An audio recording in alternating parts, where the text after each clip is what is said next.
কাহিনীর শুরুতে আমরা ভূষণ রাজ্যকে দেখতে পাই, যার আন্ডারে অনেক ছোট ছোট রাজ্য রয়েছে। তারা ভূষণ রাজ্যের জন্য উপহার নিয়ে আসে। যখন তারা তাদের উপহার রাজাকে দিতে যায়, তখন রাজার মেয়ে টোরান্ডো সেখানে এসে খেলতে লাগে। খেলার সময় মাদুরের সাথে একটা টুকরো তার পায়ে আটকে যায়, যার ফলে সে পড়ে যায় আর কাঁদতে থাকে। তখন রাজা সবাইকে বলে, এটা পূর্ণ করো। আসলে ওটা কোনো মাদুর নয়, সেটা হলো ভূষণ রাজ্যের ম্যাপ। আর ওই ছিঁড়ে যাওয়া জায়গাটি হলো মালভিয়া নামের একটি রাজ্যে, যে রাজ্য এখনও ভূষণ রাজ্যের সাথে বন্ধুত্ব স্থাপন করেনি। তখন রাজার কথা মতো সেনাপতি বুয়ান মালবিয়ার জন্য বেরিয়ে পড়ে। এদিকে মালবিয়ার রাজার কাছে 3টি ব্রেসলেট ছিল, একটি রাজার হাতে, একটি রানীর হাতে আর অন্যটি রাজকুমার কেলাফের হাতে। এগুলো তারা তাদের পূর্বপুরুষের কাছ থেকে পেয়েছে। এছাড়াও তারা এটা বলেছে যে এই 3টি ব্রেসলেট কোনো মানুষ এক হাতে পরে নেয় তাহলে সে অভিশপ্ত হয়ে যাবে। কেলাফ যখন মাস্টার জুয়ের কাছ থেকে তলোয়ারবাজি শিখছিল, তখনই সেখানে অ্যাটাক হয়ে যায়, যার কারণে সবাই মারা যায় আর ওই ব্রেসলেটগুলি বুয়ান পেয়ে যায়। এদিকে টরেন্টোর জন্মদিন পালন হয়, তখন সবাই তাকে উপহার, যার মধ্যে ওই ব্রেসলেটও রয়েছে। ব্রেসলেটটি পেয়ে টোরান্ডো এক এক করে 2 হাতে পরে নেয় আর আরেকটি ব্রেসলেট রাজাকে গিয়ে দেয়। তখন রাজা 3টি ব্রেসলেট টোরান্ডোর এক হাতে পরিয়ে দেয়। এর কিছুক্ষণ পর ওই ব্রেসলেট টোরান্ডোর হাতকে শক্ত করে বেঁধে নেয় আর সঙ্গে সঙ্গে টোরান্ডো কোনো রং দেখতে পায় না। এরপর রাজকুমারী অজ্ঞান হয়ে যায়। এদিকে মাস্টার জো রাজকুমারকে নিয়ে ভূষণ রাজ্যে চলে আসে। সেখানে এসে সে জানতে পারে যে তার স্ত্রী মারা গেছে আর তার মেয়ে লিউয়ার এখন বড় হয়ে গেছে। এদিকে ভূষণ রাজ্যের রাজাকে একজন তান্ত্রিক বলে, এই ব্রেসলেটগুলি রাজকুমারী 15 বছর পার হওয়ার পরই খোলা যাবে, আর সেটা তার প্রেমিকের হাত দিয়ে। প্রেমিক যদি প্রশ্নগুলোর সঠিক জবাব দিয়ে দেয় তাহলে ব্রেসলেটগুলি খুলে যাবে, আর যদি প্রশ্নগুলির ভুল উত্তর দেয় তাহলে তার প্রেমিকেরও প্রাণ চলে যাবে। আর 18 বছর পর্যন্ত যদি ব্রেসলেটটি না খোলা হয় তাহলে সে মারা যেতে পারে। এরপর রাজকুমারী জন্মদিনে বাজি ফোটানো হয়। এগুলি খুবই কালারফুল ছিল, কিন্তু রাজকুমারী টোরান্ডো সেগুলো সাদা কালো দেখতে পায় অভিশাপের কারণে। এদিকে মাস্টার রাজকুমারের নাম নীল রেখে দেয়, কারণ তার চোখ নীল ছিল। এরপরই আমাদের অনেক সময় পরের ঘটনা দেখানো হয়, যেখানে নীল আতশবাজির পাউডার তৈরি করছে। তখনই সেখানে লিওয়ার চলে আসে আর তাকে সঙ্গে করে নিয়ে যায় আতশবাজির কারখানায়। সেখানে শাহী পরিবারের আতশবাজি তৈরি করা হয়। সেখানে সবার যাওয়ার অনুমতি নেই। তখনই কিছু সিপাই তাদের দেখে নেয় আর তাদের হাত থেকে পালিয়ে তারা দুজনে একটি গুহায় লুকিয়ে পড়ে। সেটা আসলে কোনো গুহা নয়, একটি রাস্তা। আর এরপরই তারা দুজনে সেই রাস্তা দিয়ে সামনের দিকে এগিয়ে যেতে থাকে। এদিকে সেনাপতি বুয়ান রাজকুমারীকে তলোয়ারবাজি শেখাতে আসে। তখন রাজকুমারী তাকে বারণ করে দেয়, কিন্তু সেনাপতি তাকে জানায় যে এটা রাজার নির্দেশ। তখন রাজকুমারী তাকে তার পাওয়ার দেখাতে শুরু করে, যেটা সে ওই ব্রেসলেট থেকে পেয়েছে। ওই শক্তি দ্বারা সে দ্রুত গতিতে পালাতে পারে। এভাবে তারা লড়াই করতে করতে মহলের বাইরে চলে আসে। তখন নীল ও রাস্তা দিয়ে এখানে এসে চলে আসে আর সেনাপতি বুয়ানকে বলে যে তুমি কেমন মানুষ যে একটা মেয়ের সঙ্গে লড়াই করছো। তখন নীল সেনাপতির সঙ্গে লড়তে থাকে। এটা দেখে বুয়ান বুঝতে পারে যে নীলকে মাস্টার জু তলোয়ারবাজি শিখিয়েছে, কারণ বুয়ান আর মাস্টার জু একজনকেই তলোয়ারবাজি শিখিয়েছে। তখন সে নীলের সঙ্গে আবার লড়তে থাকে। এরপর যখনই সে নীলকে মারতে যায়, রাজকুমারী এসে তাকে বাঁচিয়ে নেয়। এরপর নীল সেখান থেকে চলে যেতে চায়, কিন্তু তখনই রাজকুমারী বলে, এখন থেকে তুমি আমাকে তলোয়ারবাজি শিখাবে। তখন নীল রাজকুমারীকে বলে, ঠিক আছে, আমি তলোয়ারবাজি শেখাতে আসব। তখন রাজকুমারী তাকে বলে, এখানে শুধু শাহী সিপাহীরাই আসতে পারে, যার কারণে নীল শাহী সিপাহী হয়ে তলোয়ারবাজি শেখাতে আসে। তখন রাজকুমারী নীলকে বলে, তুমি পূর্ণিমার রাতে আমাকে তলোয়ারবাজি শেখাতে আসবে না। পরের দিন যখন নীল রাজকুমারীকে তলোয়ারবাজি শেখায়, তখন শেখানোর সময় রাজকুমারীর ব্রেসলেট পরা হাতটি স্পর্শ করে নেয়, যার কারণে সে অতীতের কিছু ঘটনা দেখতে পায়। তখন নীল রাজকুমারীকে বলে, এই ব্রেসলেটগুলি খুবই পাওয়ারফুল, কিন্তু রাজকুমারী বলে, এই ব্রেসলেটগুলি আমার অভিশাপ, আমি এগুলোকে ঘৃণা করি। এর পরের সিনে আমরা বুয়ানকে দেখতে পাই। সে ওই তান্ত্রিকের কাছে আসে, কারণ সে নিজেকে খুবই পাওয়ারফুল করতে চায়, কিন্তু সেরকমটা হয় না, যার ফলে বুয়ান তান্ত্রিকের উপর রাগ করতে শুরু করে। তখন তান্ত্রিক তাকে একটা বুদ্ধি দেয় যে তুমি যদি রাজার মেয়েকে বিয়ে করে নাও তাহলে এই সাম্রাজ্য তোমার হয়ে যাবে। এই আইডিয়া বুয়ানের খুব ভালো লাগে। এদিকে নীল লিওয়ারকে বলে, আমি যখনই মাস্টারকে সেনাপতি বুয়ানের কথা জিজ্ঞাসা করি তখনই কথাটি এড়িয়ে যায়।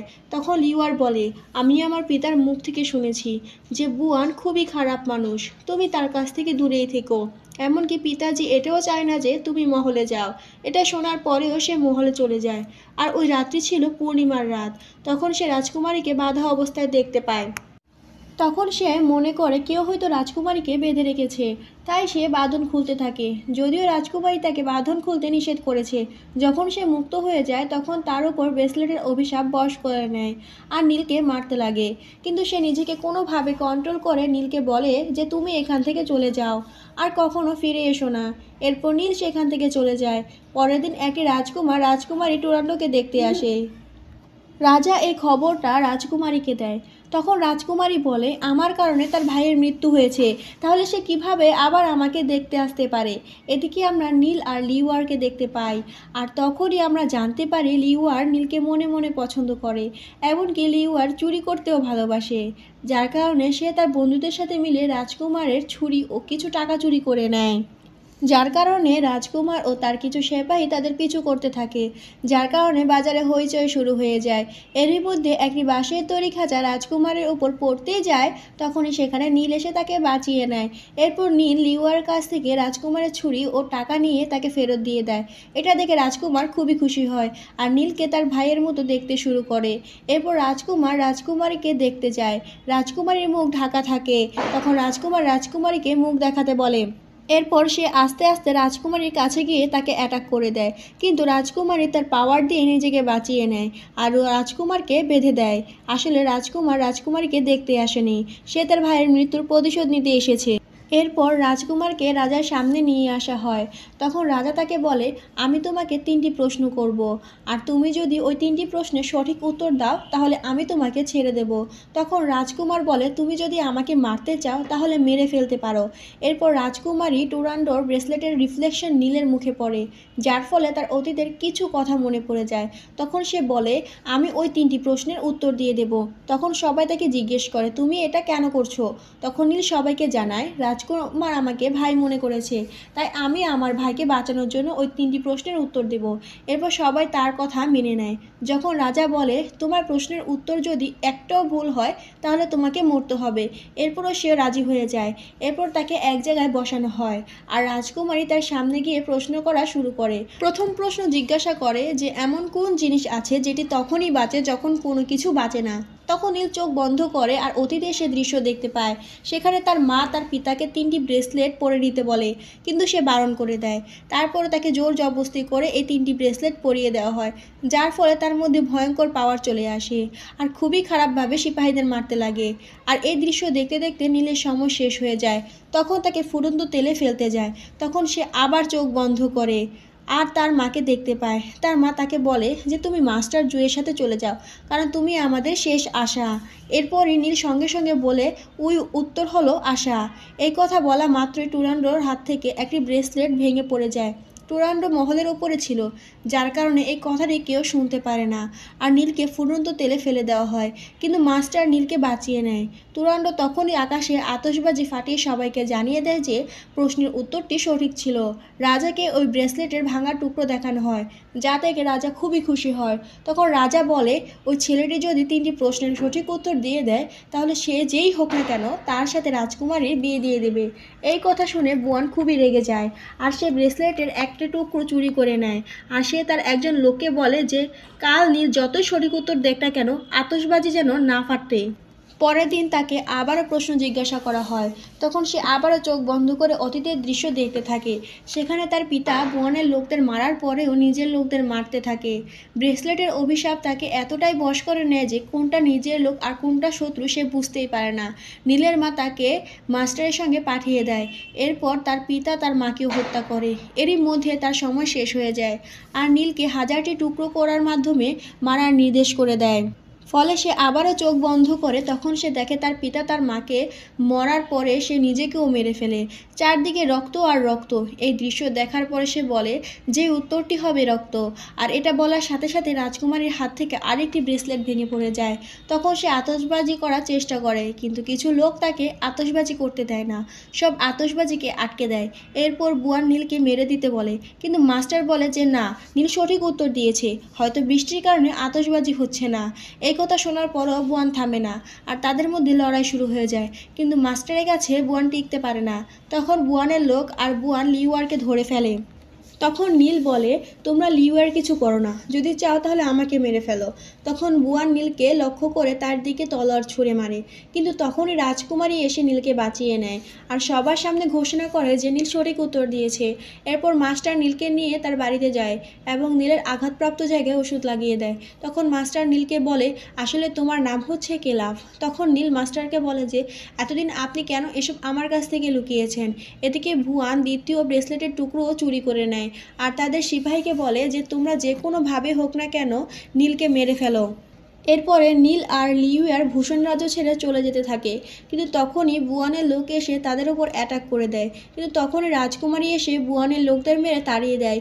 এরপর রাজকুমারী নীলকে জিজ্ঞাসা করে যে তুমি কোথায় পালাচ্ছ, তুমি আমাকে সাহায্য করো। তখন নীল বলে, সাহায্য নিজের মানুষদের করতে হয় নাকি শত্রুদের। তখন রাজকুমারী বলে, তুমি আর আমার একটি প্রশ্নের উত্তর দিয়ে দাও, তাহলে আমি এই ব্রেসলেটটি ও তার অভিশাপ থেকে মুক্তি পাবো। এই কথা শুনে নীল তাকে বারণ করে দেয় এবং নিজেই তার তলোয়ার দিয়ে নিজেকে আঘাত করে। আর অজ্ঞান হওয়ার সময় সে একটি শব্দ বলে, যার ওটাই হলো 3 নম্বর প্রশ্নের উত্তর। এটা শোনার সাথে সাথে রাজকুমারী 3 নম্বর ব্রেসলেট ভেঙে যায় এবং রাজকুমারী অজ্ঞান হয়ে যায়। আর রাজকুমারী যখন জ্ঞান ফিরে তখন সে আবার সব কিছু রঙিন দেখতে পায় আর নীলকে বেঁচে যায়, কারণ তার হৃৎপিণ্ড বাম দিকে না ডান দিকে ছিল। এটা দেখে লিওয়ারও খুব খুশি হয়। এরপর টুরান্ডো নীলের কাছে যায় এবং বলে যে কাল আমাদের বিয়ে হবে। তখন নীল বলে, আমি তোমার সব প্রশ্নের উত্তর দিয়েছি, এখন তোমাকেও আমার প্রশ্নের উত্তর দিতে হবে, আর তুমি যদি সঠিক উত্তর দিয়ে দাও তাহলেই আমি তোমাকে বিয়ে করব। তখন টুরান্ডো বলে, সেই প্রশ্নের উত্তর যেটাই হোক না কেন আমি তোমাকে সঠিক উত্তরই দিব। তখন নীল টুরান্ডোকে বলে, তোমাকে জানতে হবে যে আমি কে এবং কোথা থেকে এসেছি। এদিকে বুয়ান ওই 3টি ব্রেসলেটের ভাঙা টুকরো নিয়ে রিচুয়াল করে খুবই পাওয়ারফুল হয়ে যায়। সে তখন তার শরীরে আঘাত করে, কিন্তু আঘাত করার পরেও তার শরীরে কোনো প্রভাব পড়ে না। এখন শুধু বুয়ানকে ওই ব্রেসলেটের মালিক মারতে পারবে। এরপর বুয়ান সে তান্ত্রিককে মেরে ফেলে। এরপর বুয়ান মাস্টারের কাছে গিয়ে তাকেও মারতে চায়, সেখানে সে নীলকে দেখে তাকেও মারতে লাগে। তখনই সেখানে রাজকুমারী আসে আর বুয়ানকে বলে যে তুমি নীলকে ছেড়ে দাও। বুয়ান বলে যে ও আমাদের শত্রু। রাজকুমারী তখন বলে, এ ব্যাপারে আমি পিতার সঙ্গে কথা বলেছি। তখন বুয়ান বলে যে আমি একটা শর্তে নীলকে ছাড়তে পারি। তখন রাজকুমারী বলে, তুমি যেটাই বলবে আমি সেটাই করব। তখন বুয়ান বলে যে তোমাকে আমায় বিয়ে করতে হবে। এরপর তান্ত্রিক কোনোভাবে বেঁচে আতশবাজির মাস্টারের কাছে চলে যায়। পরের দিন নীলকে রাজার সামনে নিয়ে যায়, সেখানেও বুয়ান তাকে মারতে চায়, কিন্তু তখনই রাজকুমারী সেখানে চলে আসে। তখন রাজকুমারী বলে যে বুয়ান কোনো চুক্তি ছাড়াই মালভিয়ার উপরে আক্রমণ করেছে আর তার প্রমাণ হিসেবে সে তান্ত্রিককে নিয়ে আসে। তখন তান্ত্রিক বলে মালভিয়ার লোকেরা খুবই শান্ত স্বভাবের ছিল, তারা কখনো লড়াই ঝগড়ার মধ্যে পড়তো না। যদি বুয়ান তাদের সাথে চুক্তি করত তাহলে তারা অবশ্যই ভূষণ রাজের বন্ধু হয়ে যেত, কিন্তু বুয়ান সেরকমটা করেনি, সে ডিরেক্ট তাদের উপর আক্রমণ করে দিয়েছিল। এই কথা বলার পর বুয়ান তান্ত্রিককে মেরে ফেলে এবং তার আসল রূপ দেখাতে শুরু করে। সেখানকার বেশিরভাগ সিপাহী বুয়ানেরই লোক ছিল। এরপর তাদের মধ্যে বিশাল লড়াই শুরু হয়ে যায়। এই লড়াইয়ে মাস্টার আহত হয়ে যায়, কারণ বুয়ানের ওপর কোনো তলোয়ারের আঘাত প্রভাবই করে না। তখন নীল আর রাজকুমারী আতশবাজির গুহায় চলে যায় আর সেখানে বুয়ানও চলে আসে। তাদের মধ্যে তখন ভয়ঙ্কর লড়াই শুরু হয়ে যায়। বুয়ান খুবই পাওয়ারফুল হয়ে যায়, তাই তার শরীরে কোনো প্রভাবই পড়ে না। এরপর বুয়ান টুরান্ডোকে একটি ঘুষি মারে, যার ফলে সাথে সাথে তার মুখ থেকে রক্ত বেরিয়ে আসে আর ওই রক্ত তলোয়ারে লেগে যায়। আর সেই তলোয়ার দিয়েই নীল বুয়ানকে আঘাত করে।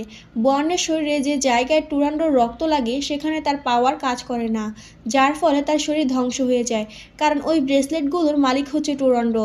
আর এদিকে নীলের কোলে মাথা রেখে টুরান্ডো শেষ নিঃশ্বাস ত্যাগ করে। এরপর নীল সেখান থেকে তার নিজের রাজ্য মালভিয়াতে চলে যায়। এতে লিওয়ার খুবই কষ্ট পায় আর নীলের রাজ্যে গিয়ে তার রাজ্য সামলাতে শুরু করে।